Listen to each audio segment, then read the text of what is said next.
Welcome to the new and improved Silicon Sports Spectator. I'm Joe. You may recognize my voice from the audio podcast, but now we have this new format, video, finally stepping into the 21st century. I'm still going to maintain the weekly audio podcast, so you won't get to see me every single week, but for these interview conversations, I really wanted to try out this new format, have even better engagement, and really showcase my storytellers. In addition to following on the usual podcast formats and also YouTube, you can also visit our new website, www.siliconspectatormedia.com. Let's dive into our very first video guest, bringing on an athlete from right here in the Bay Area to hear her story. Thanks for tuning in to this first video episode of Silicon Sports Spectator.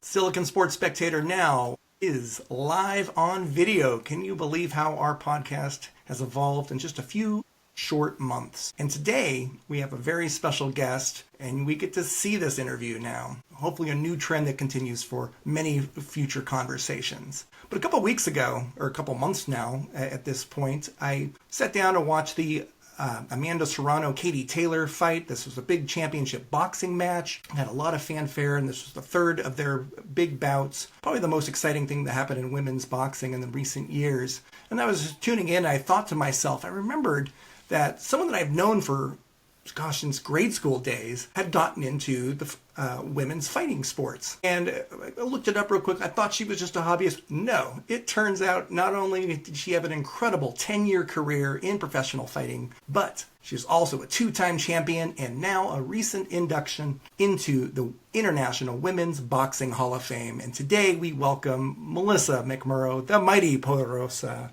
Welcome, Melissa. Hi, how are you?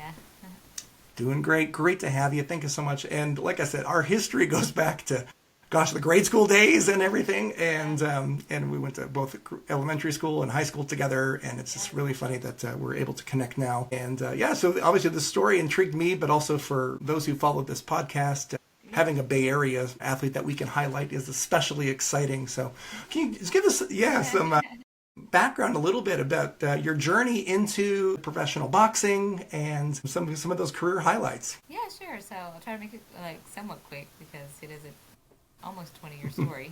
But I played soccer as a child. I just ran out of opportunities for women after college. There just wasn't any sport opportunities. At the time, there wasn't there was adult teams, but they weren't really that serious. So I thought, what can I get into? I tried to go to gyms, and I thought they were boring. And it just brought me to a sparring event, and I thought, I could do this as a workout. And so I thought, let me go sign up for a boxing gym. And there just weren't that many at the time. I found a gym in East Oakland called King's Gym. And it was just, there was a lot of good fighters coming out of there. There was a guy that was Andre Ward, who recently retired. And I guess not recently, it's been a couple years now. Oh, yeah. But had just won or was about to fight for the gold medal in the Olympics. So it was just like a really exciting time at that gym. There was a lot of people coming in to spar. It was just really active. And I remember going there and thinking this is so fun. I could do this as a workout, this would be fun. And I went in there, I started training, and they immediately asked me, do you want to compete? And I thought, at the time people were starting to compete in marathons. And I was like, yeah, if I'm here, I might as well, So then I just decided, there was a big amateur circuit going on. I had no idea, but, there's a lot of gyms in the Bay Area. Every city has at least one or two. And the trainer that I'd signed up with had a daughter around my weight. So he knew all the people around my size. And so it just worked out really well. I ended up having a number of amateur matches. And I thought it was just going to be kind of a workout thing. But what happened is they had started to talk about putting women's boxing in the Olympics for the first time. For 2008. And then I thought, I could be an Olympian. That'd be fun. And so I thought maybe I'd take a shot at it. But the Olympic Committee actually turned down women's boxing Olympics for 2008 and pushed it to 2012. At the time, I was in my 20s and thought I would be so old by the time 2012 came around. Yeah. That there was no way that I would ever be able to do any sports. So I decided to turn pro instead. My trainer said, we could turn pro, we could fight whoever wins the gold medal, we can fight them and in the pros, and we can make it a big event. It didn't really work out that way because after the first After Olympic birth in 2012, big promoters still did not pick up women's boxing.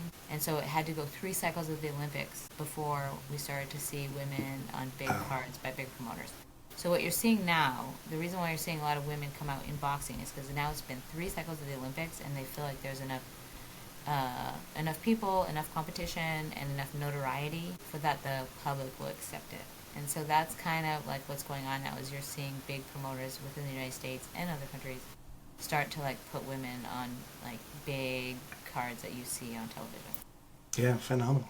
Yeah, it was great because like that's Serrano Taylor fight was the lead fight for several other fights, both men Yeah. and women, and everything like that. But yeah, it's great to see that the sport expanding, and I'll give you some credit there as a pioneer too. So that's great. Oh, thanks. So if I was as I was looking over some of your fights, and stuff, is it correct that you made your professional debut at SAP Center right here in San Jose? Is that right? Or No, I actually I'm made wrong. my professional debut at the Playboy Mansion in LA. Oh, that's even cooler. At the time, they were putting on big shows there. My trainer has had a pretty good professional career also. Had a lot of connections within, has still a lot of connections in the boxing world. So my pro debut was actually at the Playboy Mansion. And it was pretty funny because I'm a small weight class. At the Sure. time I was fighting, I think the weight was 106 for that pro debut. So that meant women's fight, 106 pounds. It was the first fight of the night. So it was actually a televised card, but usually they have fights in the beginning that are not televised, and then they have the televised card at the end. So you don't even know, the ones you watch on TV, you don't know that there was probably like, 10 to 15 fights on that card. You just saw like all the ones people experienced. So I was the first fight, wasn't going to be televised, and so we were like getting in the ring, and it was the era of like the Girls Next Door show. Do you remember that Okay. show? So Don't tell the my only mom, but people in yes. the audience were Hugh Hefner and the Girls Next Door and my Got it. sister.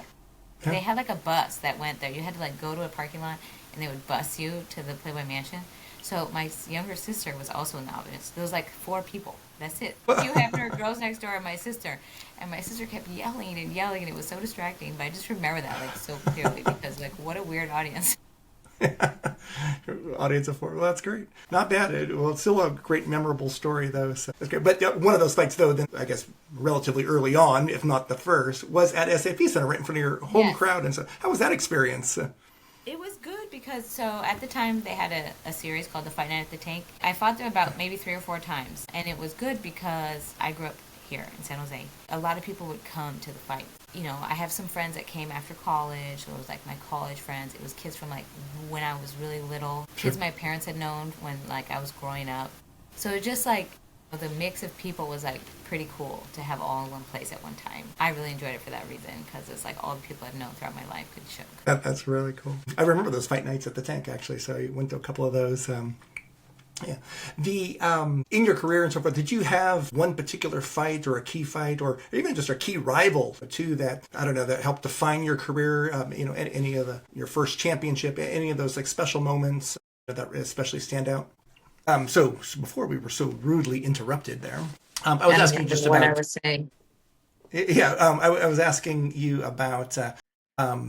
Again, some career highlights. Specifically, like, did you have a particular match that really was important to your career, or even like a certain rival that helped put your name on the map type deal? What are some of those highlights that were most significant to you?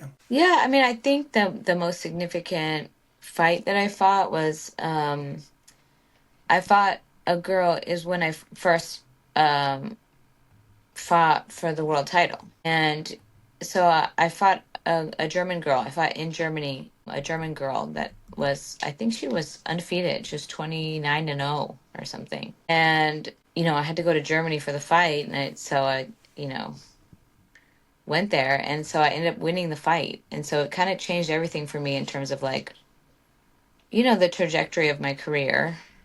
Because she had, at the time there just wasn't promoters in the Bay Area that were promoting people, so it was really hard for me to get fights. I was kind of like, just kind of taking fights where I could get them. And so then when I was able to win the world title, then I, got to have a promoter and like take a little bit more control over my career.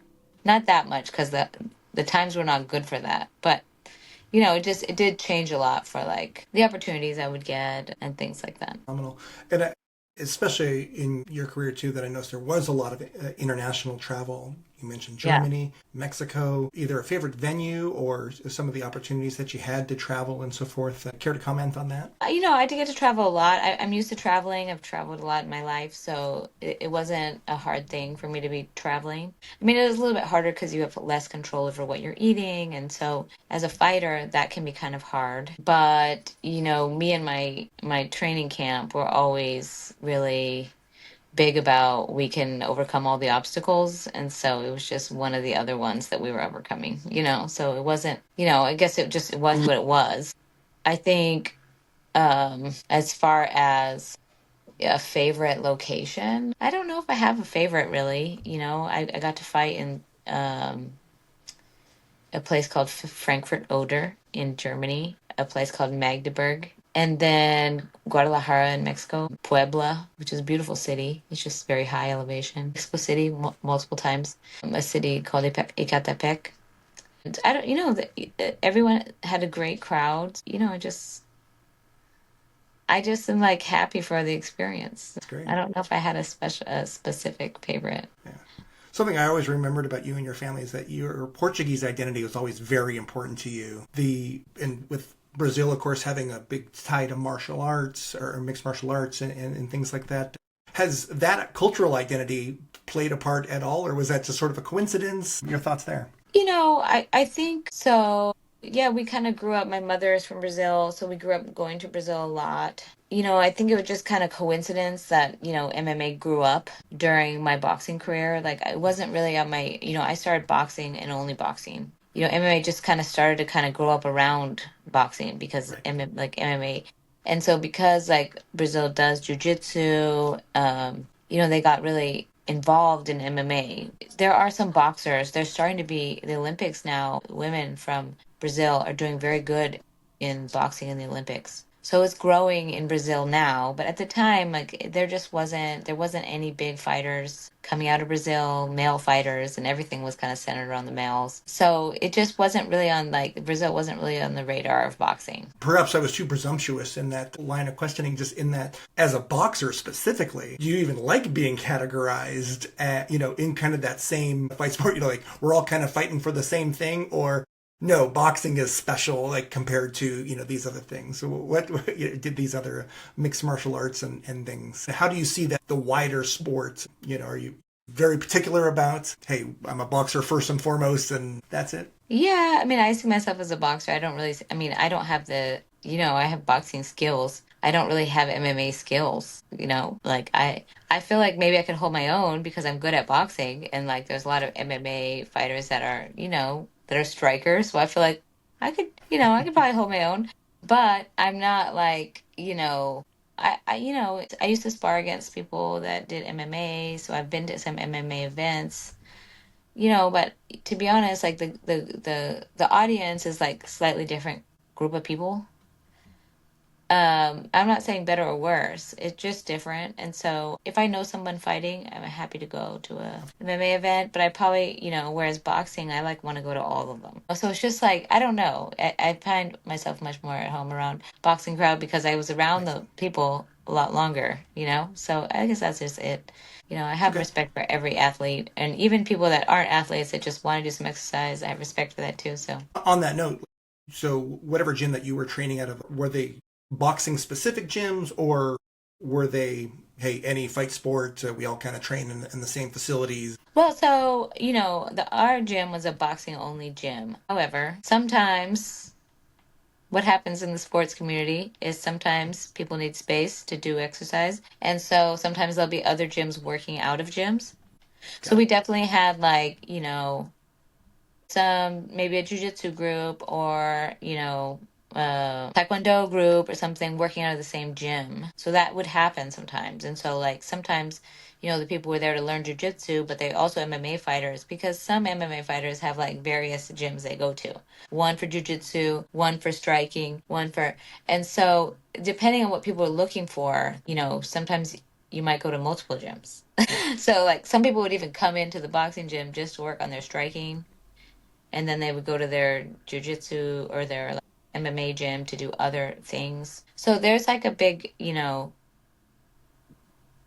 like it kind of depended. I was also training at the gym for like many, many years. So it just depended on the era. Sometimes there would be other people working out there also. Sometimes there wasn't.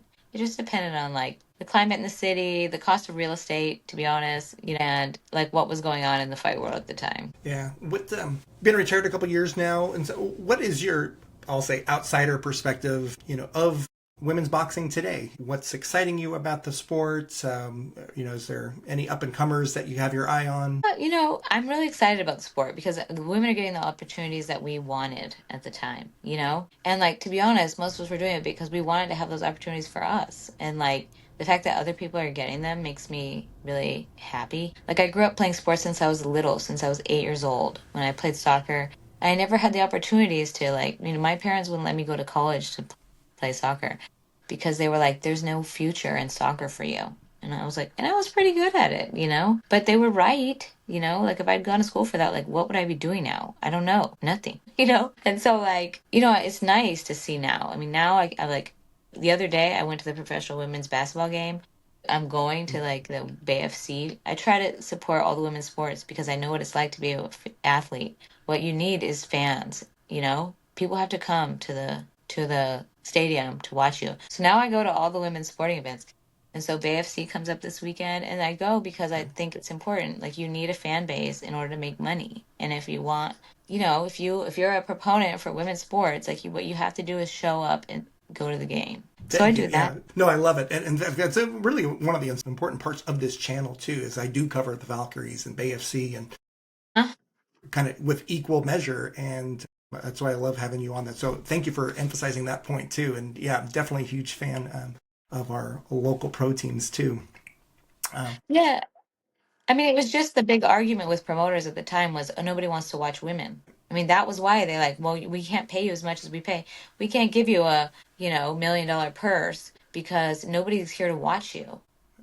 That's the argument. And so it's like, okay, let me bring some people. And so now I feel like people have to show up in order for like people to get paid. so something that I saw just in doing some research here, that there's an organization, is it Beautiful Brawlers? Is that something that you're involved with at all? And if so, can you comment on that? I do know the women that run a event. Mostly it's like a amateur tournament, all women amateur tournament. It's a great venue for people that are in amateur boxing to get some notoriety, like get matched with people. The hard part, is there's still not that many women in the sport. Like I had 20 amateur fights. Some of those fights were like the same person over and over again because there was only about like 6 people competing, right? So the same thing happens now. Like you go to an event and you can't match with anybody because you have to be within 5 pounds of somebody or something. And, you have to be within the same weight class, around the same experience level. So it's really hard to find matches. And so that's what Beautiful Ballers was put together to like help the amateurs like find people to fight against, to like give them some notoriety. It's like an amateur tournament that you can like, have a little flash, put on a cute outfit and have a like well matched opponent. It's a really good venue for amateur boxers to kind of I don't know, test where they are at in their training and to have a little fun and maybe get some notoriety. And That's great. I really feel strongly too that what I think women are doing better now that they're getting more opportunities and so forth is something that they're doing much better than the men from collegiate levels and even into the pros certainly too. All leaning into like to their social media presence, and they do much yeah, more engagement. And you're right, they have the look. They put on the pregame fits and everything like that, and they do it certainly better than the men, or at least people seem to care more about that. But this whole image of not, hey, it's not just the sport, how they brand themselves and everything. And I yeah. think the women are doing a better job of that. Yeah, I have to say it's come a long way. It was hard because it was hard to find any clothing. Like, historically you had to kind of get an outfit made. So I always had to get outfits made, but it was kind of hard to get. You had to get like a seamstress that like could put together a pattern that didn't exist because they didn't make shorts my size. I didn't want them to be really long. Like all the men's shorts were like really long, and I thought that was ugly. You know, there was some women at the time, like a lot of the European girls would wear skirts, so you'd have to get them like specialty made. You know, at the time there was a big thing about like, what is the protective measures to put over breasts, and like how do you weave that into an outfit? How do I find shoes that fit, because most of the boxing shoes were too big. And then you wanted them to be cute and match your outfit, but how do you get a pair of shoes made? So it was like now things are like there's just many more, because there's more visibility. There's also more like service industry people, making the clothes. So it's like a little bit easier to like put together something cute. I mean, not every girl For wants sure. cute. Some girls don't want cute. Some girls want like, I want to look tough or whatever you want to look. But whatever you want to be, it's easier to find it now. You bring up a good point too, just about leads into some points I wanted to ask about the economics of the sport. You talk about between the travel that you've had to do, international travel no less, and having to get custom outfits and things like that. Are you making any money at the time that you were fighting, or is it just kind of enough to cover those basic things? We'll get into a little bit later about you managing your career, professional career Yeah. at the same time. But like, who's covering all these costs, and even things like insurance, health insurance, and things like Yeah. that? Is there any opportunity for that, or has that also something that's beginning to change? Well, I mean, there's definitely changes because the purse amounts are getting higher, I assume. I mean, I haven't seen everyone's purses, but I think the purse amounts are getting higher. And so it's a little bit easier to make a living. I guess for me, if you like actually factored in what everyone like, I always had to work on the side because you couldn't make enough money to like actually live, eat healthy. You have to eat healthy. You can't be like eating McDonald's for cheap. To live, eat healthily, get all the workouts in, be able to get to your workout. Like, some people had trouble getting there because they didn't have a car, because you couldn't afford a car when you're training. And so like these are all like expenses that like for me, because I was working, I had another job on the side, like it was doable. But if I was trying to just be a boxer, there's no way at the time. Now it might be possible. I think people might be able to make money. I don't know what percentage of people, but I guess I can't really talk about all the finances, but I can tell you like in boxing, there's like different ways of like the same is probably true for in men's boxing. Like it's just one of those sports that you're not making a lot of money unless you're have major notoriety and you're winning. Highest level, yeah. Are there more So like, sponsorship opportunities that are coming out? Sorry to cut you off. I mean, usually sponsors don't want to sponsor a specific fighter Mm, because if the fight doesn't happen, they lose money. So usually they'll sponsor the promoter because the promoter is putting on an event. So no matter who's fighting on the card, they'll still get the notoriety that they wanted, because it's more tied to the promotional event than it is to the specific boxer. Boxers will sometimes, if they're the ones carrying the event, they have a big name, like I don't know who's big right now, Canelo, right? He might be able to get a cut of that because he's like, hey, my name is selling your right. stuff, right? But if you're not that well known, you don't really have that kind of negotiation power. Makes So, I sense. mean, there's just like, there's a couple models that happen in boxing. One is you came from the Olympics and you get signed to a promoter right away after being an amateur. So that, I mean, you usually make the most money that way. If that didn't happen and you just, you can fight on local shows. Like, let's say I was fighting at the Tank, fight on local shows, develop a presence, and then kind of like get notoriety that way. And then there's people that, they just train and they have fights against people and they just kind of hope that they kind of win a title, get a title shot. So, I mean, there's many different ways to enter the sport. I mean, some are like easier than others. Unfortunately, when I was fighting, the only avenue for women was get on local shows Mm, or yeah, just okay. fight people randomly and like hope something good happens. So that's kind of what the place that I was in because that was the only opportunities there were. Going back to another point that you brought up, is the fact that you did have to work throughout, and your career, if you don't mind me sharing, is you had a background as an architect, that which Yeah. is a and you went to Carnegie Mellon, so huge school, or big name school and everything like Yeah. that.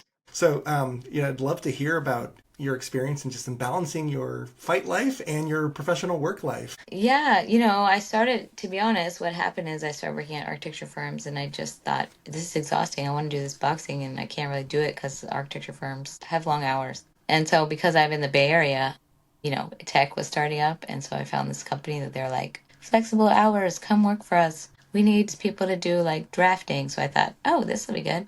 So I started to do that, and that was kind of like my introduction into the tech world. So I ended up working at like a tech company. That company was Solar City. And I stayed with them for 8 years. And it was because they were like, there was a group of young people and they loved coming to boxing, and they were like really happy to work around my schedule. So, I mean, we just kind of like work wise, we put together everything that would be like needed for like a planning department permit submittal for solar power. And it was kind of just starting. The cities, the HJs were just starting to ask for permit submittals. So we just needed people to like put together a process. So it just kind of like all fell together really easily somehow. Like it was a flexible schedule. They worked with me. They came to the fights. Everyone thought it was really fun. So I did that for 8 years. And then, from there, like I still was fighting. I moved to other companies, but I just would kind of like, let them know. I always made sure I took jobs that had like a good amount of flexibility that would allow me to, at least leave on time. I was always willing to kind of put in a couple extra hours after training if I needed to, but for the most part, like I would just go to work, leave exactly at 5 o'clock, go to the gym, do my workout, and then kind of figure out the rest after. Amazing, yeah. I had a funny story working years ago, also in tech, but I had two guys on my team that were kind of low level amateur. One guy did end up going, I'll say semi-pro in doing some MMA stuff, but he was trying to, as his employer, or his full-time employer, he kind of tried to hide that from us, but then there'd be days like he'd show up with a black eye or Yeah. whatever, and I was like, are you all right, man? And it turns out like he's had this wonderful career both as a fighter and he's now a CEO of a company here. But Okay. yeah, so it worked out well. But I remember him being so shy, and I thought, like, dude, I would not only do I support it, like I want to come and watch you. Yeah. So yeah, it's maybe that's not every employer, but certainly that was in my interest realm. Yeah, early on I ran into a little bit of that too. Like when I first started amateur boxing, I was like right out of college and I was like working at an architecture firm and I had some black guys going in there too and I'm like, these people are gonna think that I am like in some kind of like domestic abuse situation, I was really scared and I'm like, and they're gonna think it's weird that I've been this boxing thing. So I kind of didn't really tell people early on, only when like by the time I started at the tech company, I was like having my professional debut. And I had specifically asked them like for a start date that was right past the debut so that I could like train for the debut. So they kind of already knew about it and were like super excited about it. So then I was like, okay, well, I guess we're just going with this. I don't know. I imagine it'd actually be a pretty cool flex, just so you walk into like a regular meeting inside the boring office or whatever. It's like, here comes the boxer. Yeah. Everyone cool. I don't know. Like add an extra intimidation factor. I don't know. I know one time I had a fight in San Diego and the people in the office, and it was a Thursday night. The people in the office were like, we're gonna leave at like 2 o'clock. We're gonna fly to San Diego. We're gonna go to your fight and then we're gonna fly home after and come to work on Friday. I was like, really? They totally did that. They showed up in San Diego. They went to the Amazing. fight and flew back the next morning before work and went to work. That's so cool. I love it. So now that you retired a couple of years, what's your involvement today in the sports? You're helping out just either with training or judging, anything along those lines? Yeah, I judge fights now for the state of California. And yeah, I have a little gym in my backyard that I, hit the bag and things, but I don't, yeah.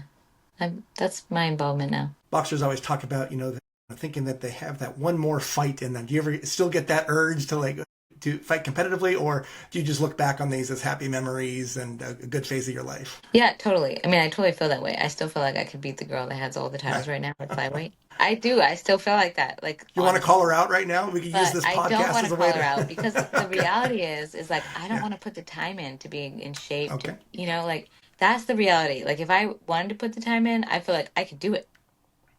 I But love I it. just like am kind of past that point in my life where I want to spend all my time doing that. Especially because working on top of that. So that's the real thing for me is like, I could beat her, but I don't want to. I love it. I love the confidence, and I believe it. That's great. Talk about again at this point looking back on your career that is still happening in whatever form that some of the important lessons and skills that you've developed from the sport. Yeah, I mean, it's just like, it really developed a thing in me. Like, I mean, there's something like, I don't know if everyone sees this about boxing, but there's like a real honesty to boxing in that, like, if you put the time in, you'll get a reward, right? Like, if you do the training, you get better. And I think, like, that's not like life doesn't always show you that, right? You could put the time into a romantic partner and they don't return it. Or like you could put the time in at work and you get laid off anyway, right? But that's one thing about boxing that's really nice is like you put the time in, like it comes back to you, you know? And so that's something that I just try to remember all the time, that like when you're putting time into something, like maybe it's just not like, maybe you do get laid off from a job or something, but you're still like getting something back, right? So that is like, it's just like a very like strong constant for me that like, okay, like things take time. You put time into something and then like generally you will get in the long term. Like it's not always short term, but in the long term, like yeah, you will see benefits from that. Great lesson. Thank you. What are some resources that can perhaps either this conversation or others inspired someone to be interested, especially women in the area? Are there recommendations, especially for those in the Bay Area, for them to check out a particular gym that you recommend or other resources that they can check out, or even just big events that are worth fans to invite to? Yeah, so I always plug my trainer. B Street Boxing is in San Mateo. You can always go in there. Eddie Croft runs that gym. He's been a fighter for a long time and he is a great teacher, so I would recommend people going in there. And so I guess that's great. Cool. Yeah, thank you so much. I'll be sure to include a link there in the show notes for those who are interested in checking it out. So that's B Street Boxing in San Mateo. All right, I think we're just about ready to wrap, but if you have any final parting words, whether it's for fans or for people who are just very curious about women's boxing, any final thoughts, Melissa? My final thoughts are get moving.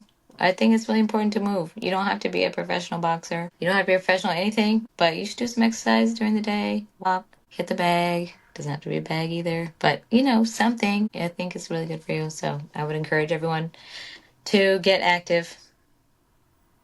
That's great. Thank you so much for your time today. We loved having this conversation, celebrating Bay Area professional sports and the athletes and their stories. For Melissa, I'm the Joe Machine. For Silicon Sports Spectator, we out.